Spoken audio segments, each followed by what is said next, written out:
नमस्कार दोस्तों, स्वागत है आपका अपने YouTube चैनल शिक्षा सेतु पर। आज हम लोग एंशिएंट हिस्ट्री को पढ़ने का प्रयास करेंगे, जिसमें हमारा पहला चैप्टर रहने वाला है वैदिक सभ्यता। पहला चैप्टर का नाम क्या होगा? वैदिक सभ्यता। वैदिक सभ्यता ये हमारा चैप्टर रहेगा। ऑन शॉट रिवीजन इसको करते हैं।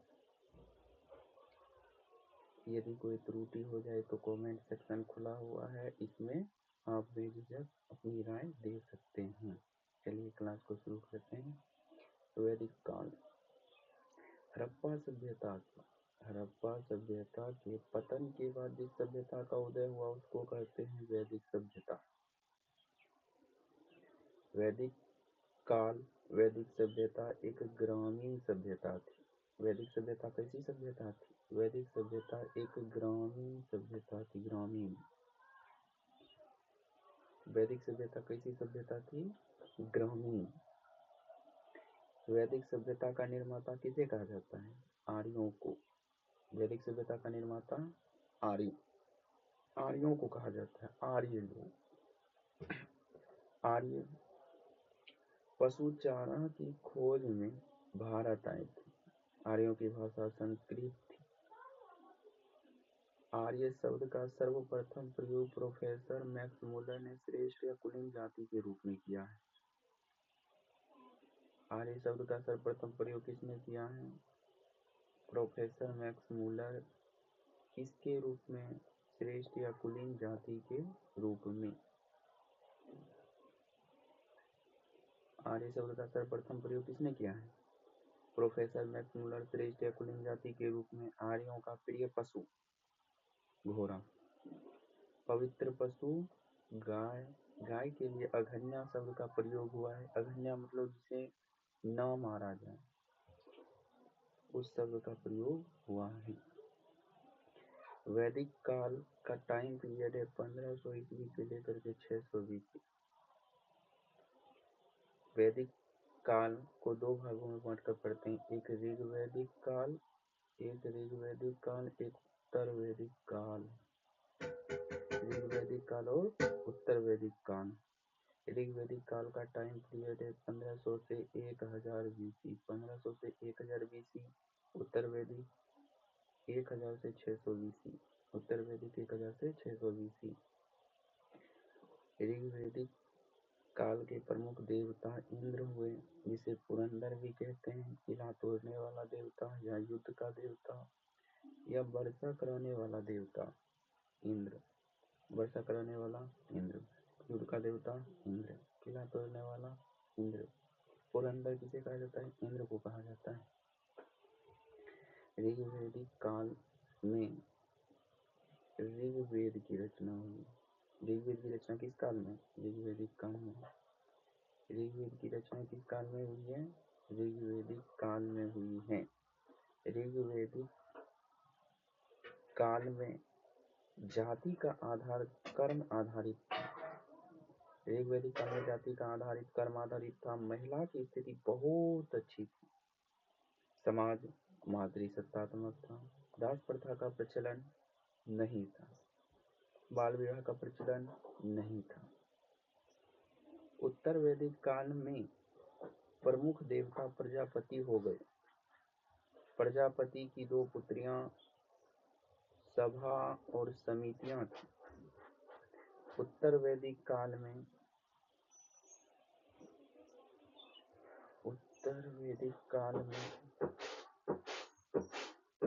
यजुर्वेद, सामवेद, अथर्ववेद, ब्राह्मण ग्रंथ, आरण्यक उपनिषद जैसी साहित्य की रचना हुई।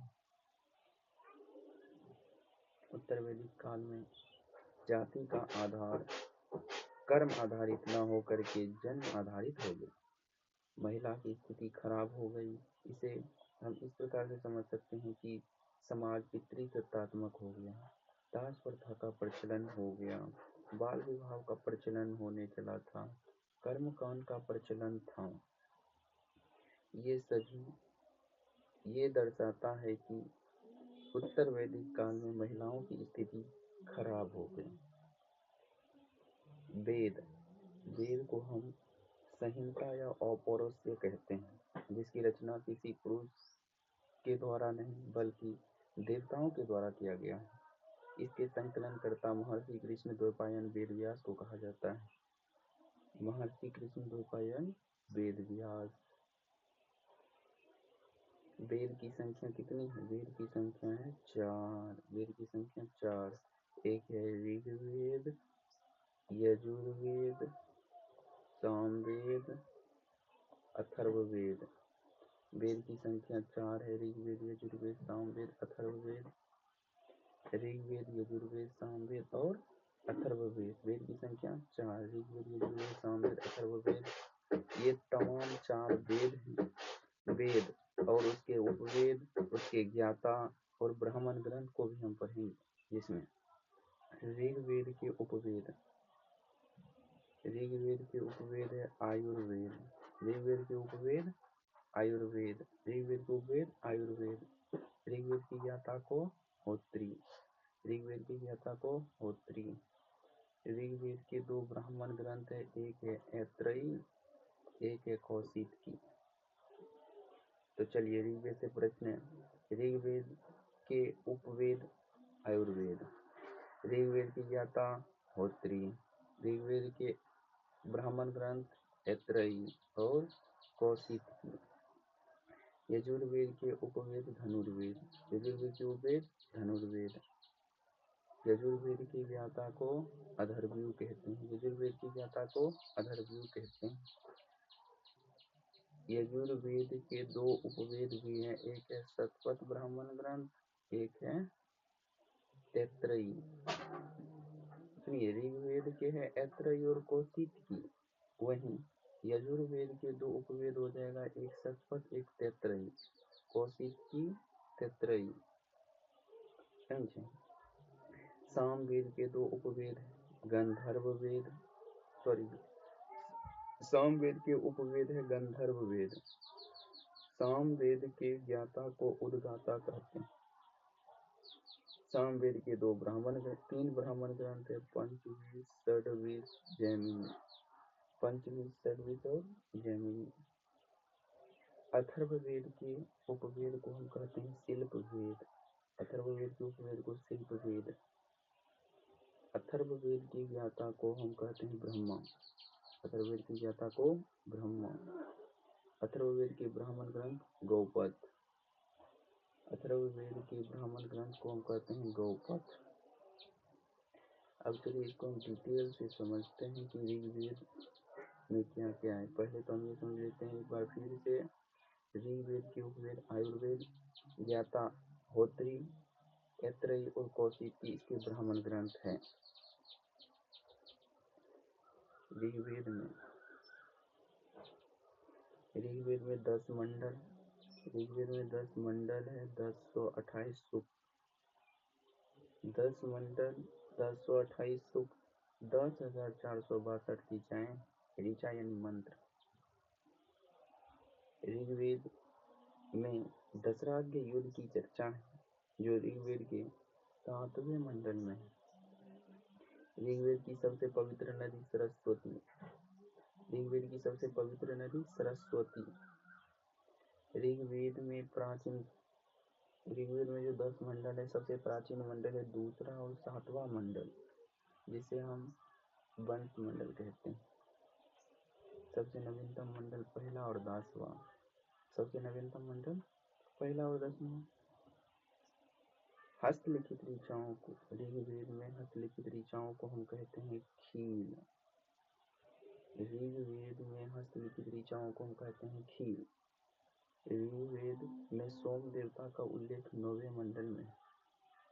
सोम देवता का उल्लेख 9वें मंडल। हस्तलिखित ऋचाओं को खील। नवीनतम मंडल पहला और 10वां। प्राचीनतम मंडल दूसरा और 7वां। इसे पंचमंडल कहते हैं।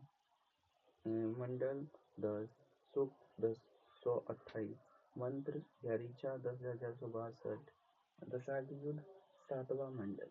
पवित्र नदी सरस्वती।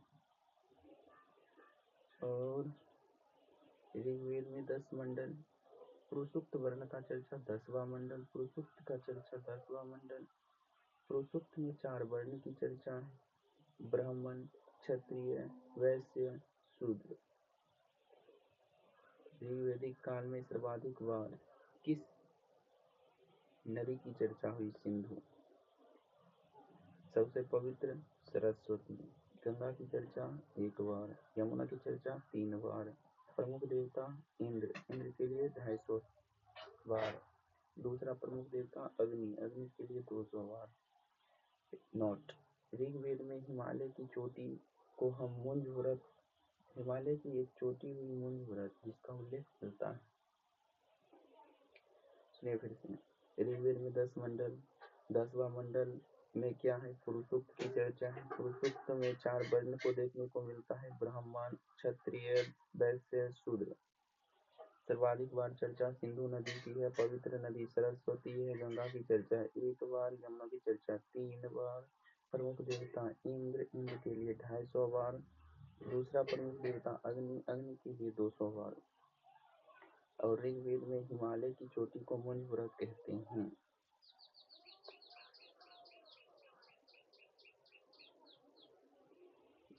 सुनिए,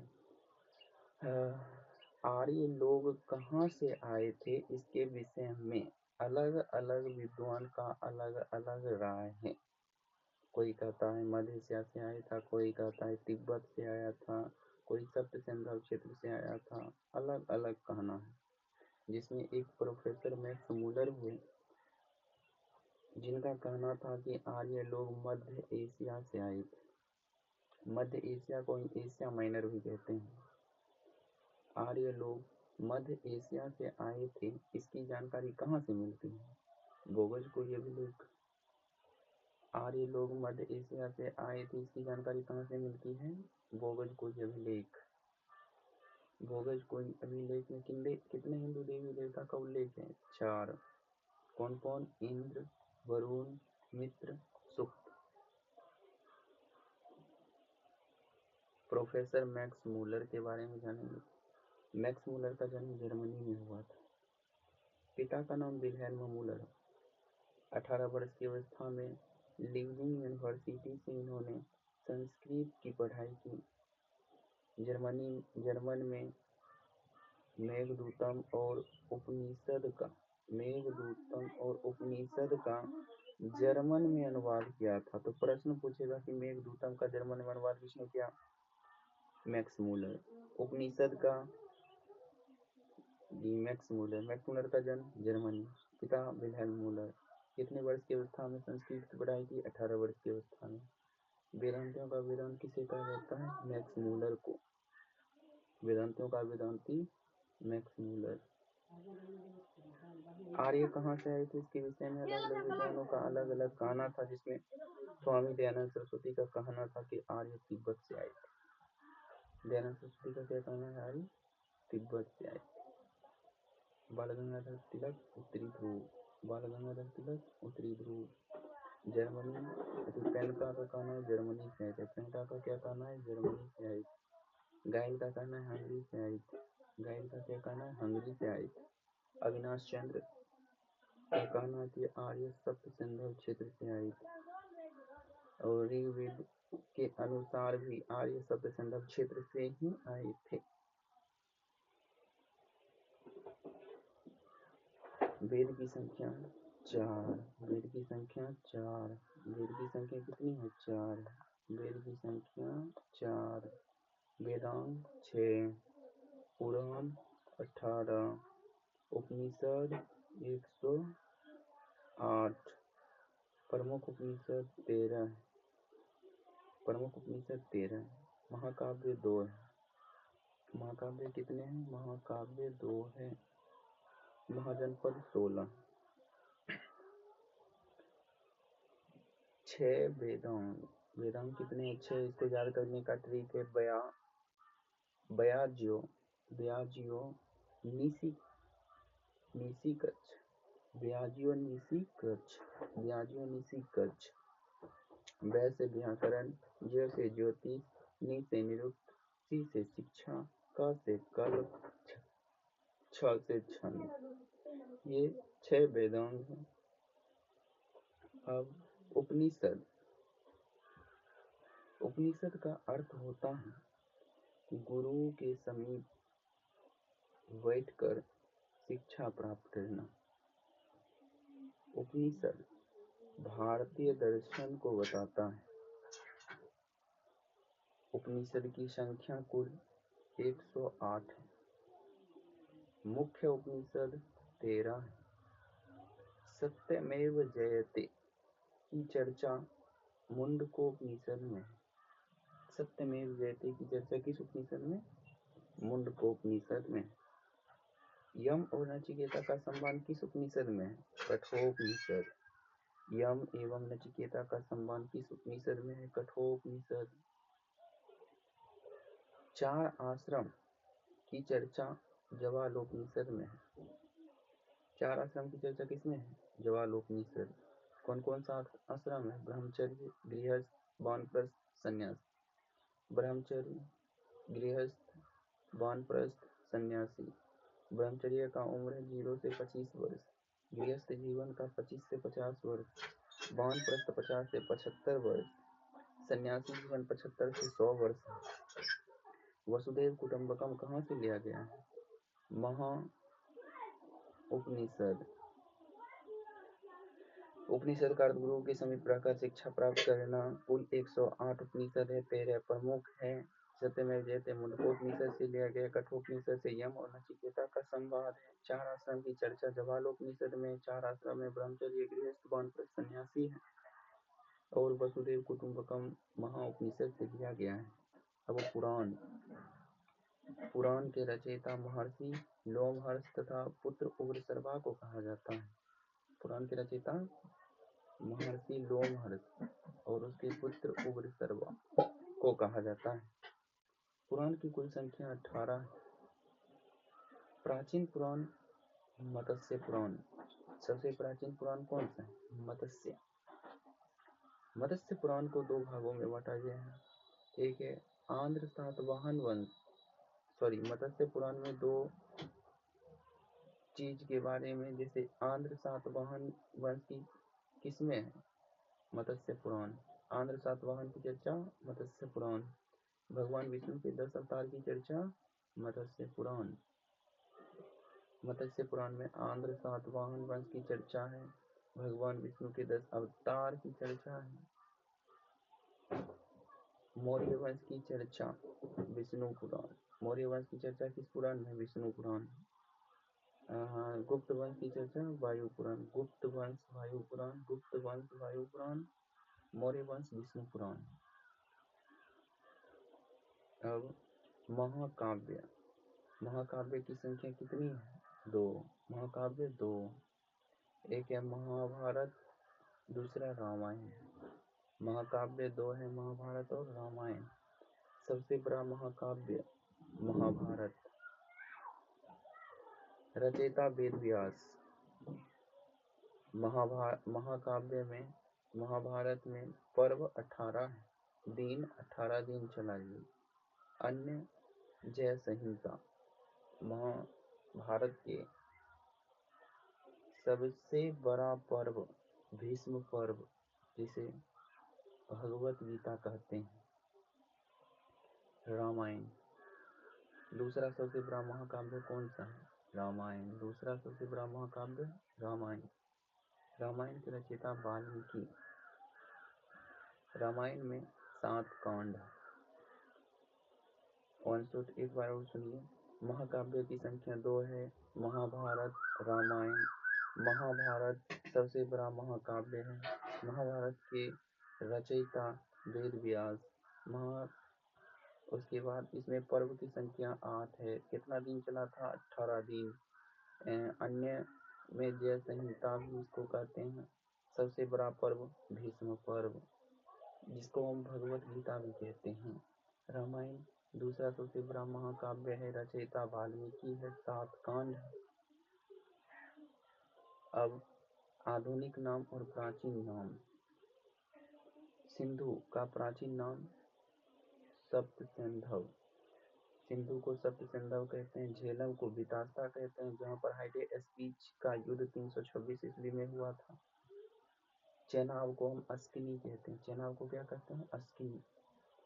और रावी को हम कहते हैं परूशनी। रावी को परूशनी। व्यास को विपाशा। व्यास को क्या कहते हैं? विपाशा। सतलज को शत्रुदी। सतलज को शत्रुदी। गंडक को सदानीरा। गंडक को क्या कहते हैं? सदानीरा। गोमल को गोमती। काबुल को क्या कहते हैं? कुंभा। कुंभा काबुल को कहते हैं। गोमती गोमल को कहते हैं। सदानीरा गंडक को कहते हैं। शत्रुदी सतलज को कहते हैं। विपाशा व्यास नदी को कहते हैं। परुशनी रावी नदी को कहते हैं। अस्किनी चेनाब नदी को कहते हैं। वितास्ता झेलम। सप्त सिंधु को सिंधु। हाइडेस्पीच 326 ईस्वी पूर्व में झेलम नदी के तट पर हुआ था।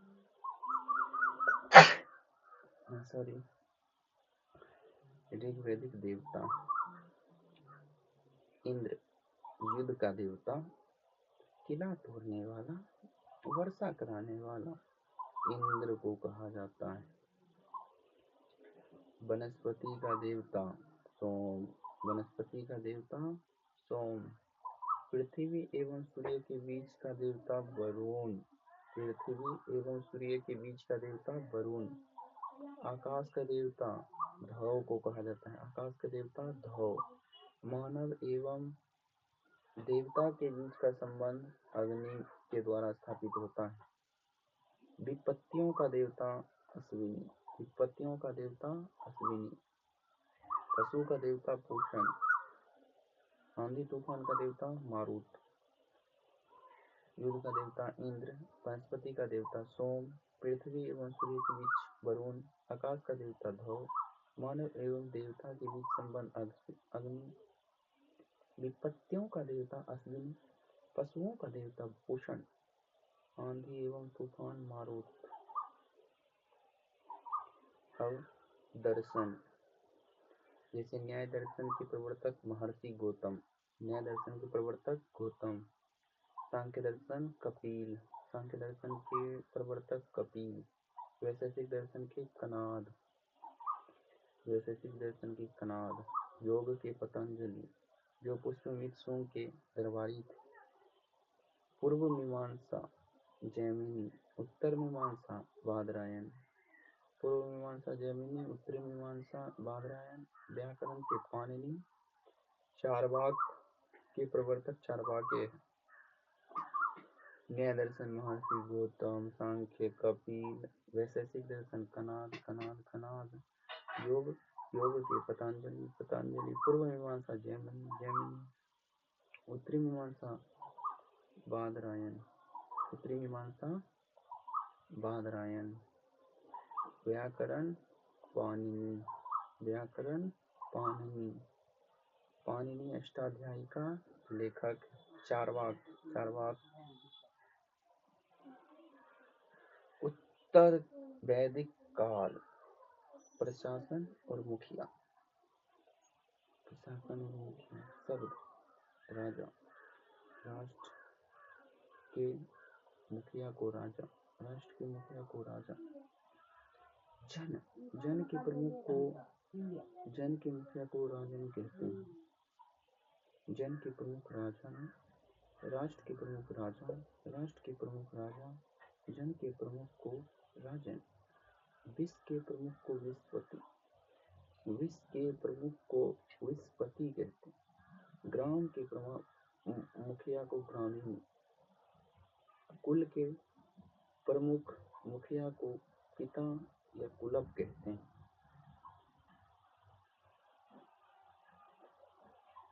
ऋग्वेदिक कालीन समाज, सामाजिक जीवन। समाज पितृसत्तात्मक पुरुष प्रधान था। समाज की आधारभूत इकाई कुल या परिवार होता था, जिसके मुखिया पिता होते थे, जिसे कुल, कुलप या कुल कहा जाता है। ऋग्वेदिक काल में समाज में संयुक्त परिवार का प्रचलन था, जिसमें दादा दादी नाना नानी सभी एक साथ रहते थे, जिसके लिए नर्सरी शब्द का प्रयोग हुआ है। वर्ण का प्रचलन था। वर्ण का निर्धारण कर्म आधारित होता था, जिसके द्वारा कर्म के आधार पर वर्ण 4 प्रकार का निर्धारण किया गया: ब्राह्मण, क्षत्रिय, वैश्य, शूद्र। ऋग्वैदिक काल में महिलाओं की स्थिति अच्छी थी, बहुत अच्छी थी। इस समय महिलाएं शिक्षा ग्रहण कर सकती थी और प्रमुख विदुषी महिलाएं हैं लोपामुद्रा, घोषा, सिक्ता, आपला। इस समय बाल विवाह, पर्दा प्रथा, सती प्रथा का प्रचलन नहीं था। विधवा पुनर्विवाह, नियोग प्रथा का प्रचलन था।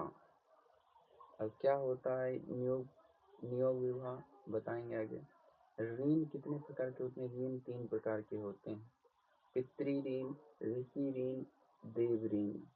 ऋण कितने प्रकार के होते हैं? 3 ऋण: पितृ ऋण, ऋषि ऋण, देव ऋण। पितृ ऋण, ऋषि ऋण, देव ऋण।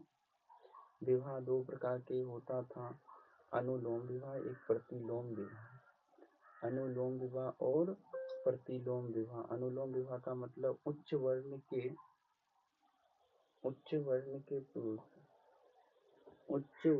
के पुरुष निम्न वर्ण की महिलाओं के साथ विवाह करता था, इसे कहते हैं अनुलोम विवाह। और उच्च वर्ण की महिला का निम्न वर्ग के पुरुष के साथ विवाह होता था, उसे हम कहते हैं प्रतिलोम विवाह। ऋग्वैदिक काल में भोजन शाकाहारी और मांसाहारी दोनों प्रकार का होता था। प्रमुख पेय पदार्थ सोम और सूरा होता था। वस्त्र ऊनी वस्त्र, सूती वस्त्र, चमड़ा का वस्त्र पहना करता था। नर्तकी के जो वस्त्र होते थे उसे पेशक कहते थे। मृतक शरीर को दफनाने या जलाने का प्रचलन था। आजीवन अविवाहित रहने वाली महिला को अमाजू कहा जाता था। चलिए दोस्तों, थोड़ा सा टॉपिक बच गया है। आर्थिक जीवन, राजनीतिक जीवन, इतना हम करवा देंगे और आपका ये चैप्टर समाप्त होता है। हो सके तो इसका खुद से नोट्स बनाइए। यदि नोट्स नहीं बना पाइएगा तो आप हमारे टेलीग्राम चैनल शिक्षा सेतु से जुड़ जाइए और वहाँ पर हम आपको ये पूरा नोट्स प्रोवाइड कर देंगे। यदि कुछ त्रुटि रही हो तो सुझाव दें, कमेंट बॉक्स खुला हुआ है। अपने दोस्तों के साथ शेयर करें, सब्सक्राइब करें।